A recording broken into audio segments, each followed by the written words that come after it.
Am'zao ny vidéo de tena efa outil marketing puissant azahoana trafic sur internet fa indrindra hiattirena client. De rehefa miresaka vidéo de tafiditra ao anatin'izay ihany koa ny sous-titre. De androany iresaka aminao hoe fa maninona no tena ilainao ny mametraka ny sous-titre ary indrindra ny toerany sy ny lanjany ao anatin'ny stratégie d'acquisition de trafic. Miarabanao tonga soa eto amin'ny vidéo mania natenaina no anarako. Eto iresaka anao makasika ny vidéo sy ny marketing satria resa lahatra fa ireo compétences roa reo no mila anarana amin'izao raha ohatra ka mitady visibilité sy mitady client ianao. Raha liana amin'izany ianao de ataovy reto zavatra roa reto. Voalohany indrindra manaova abonnement de activeo ny cloche notification amin'izay ianao maharaka ny vidéo rehetrarehetra avoakako. Faharoa manaraka an'izay manana cadeau jereo ao amin'ny description ao de cliquez ilay lien hoe comment ça créer des vidéos qui vendent sans dépenser une fortune. Guide nataoko izy io mba ahafahanao manomboka manao vidéo sahady fa indrindra mametraka stratégie de vidéo marketing ho an'ny secteur anao. Roa no antony hitako ilana sous-titre. Voalohany indrindra ho an'ny malentendant. Asivy sous-titre ny vidéo anao mba ho accessible ho andry zareo malentendant satria au niveau mondial de efa manodidina ny 1,5 milliard ny olona manana olana amin'ny resaka audition. Zany hoe non négligeable le izy.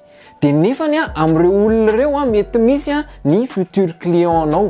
Zany hoe tena potentiel sy opportunité be ho anao ny mametraka an'izay sous-titre zay mba hitombo ny olona mahafantatra ny tolotra ataonao. Faharoa accessible n'aiza n'aiza le izy. Bon, à condition hoe manana connexion aloha zany. Fa ny tiako lazaina eto de hoe facile à consommer ny contenu misy sous-titre satria tsy voatery activena ny son satria mety hoe toerana misy an'le olona no tsy ahafahany manao an'le izy ohatra hoe anaty transport en commun izy na hoe open space na koa hoe tsy manana écouteur fotsiny. De ny fametrahana ny sous-titre de tena valeur ajoutée be amin'izay fotoana izay. Zay zay ny avantage ho an'ny internaute. Fa izao ndray tsika hijery ny avantage ho anao sy ny stratégie ao ambadika an'izay. Atomboko amin'ny stratégie le izy. Ny fametrahana sous-titre indrindra fa ao amin'ny YouTube de croissance aingana be amin'ny resaka référencement.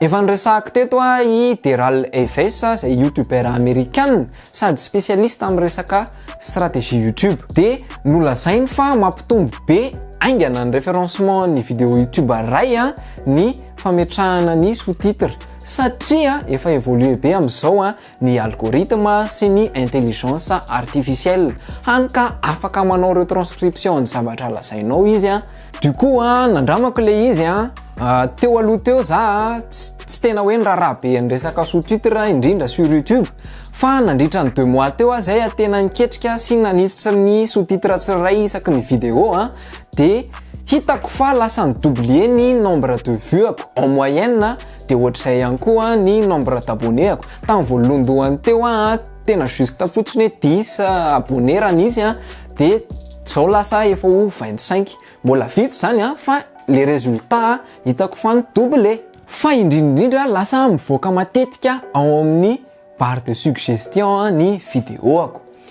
De ny avantage nao amin'izay lasa efficace kokoa ny communication ataonao. Mihatsara ny communication anao sy ny engagement anao rehefa manisy ny sous-titre ianao.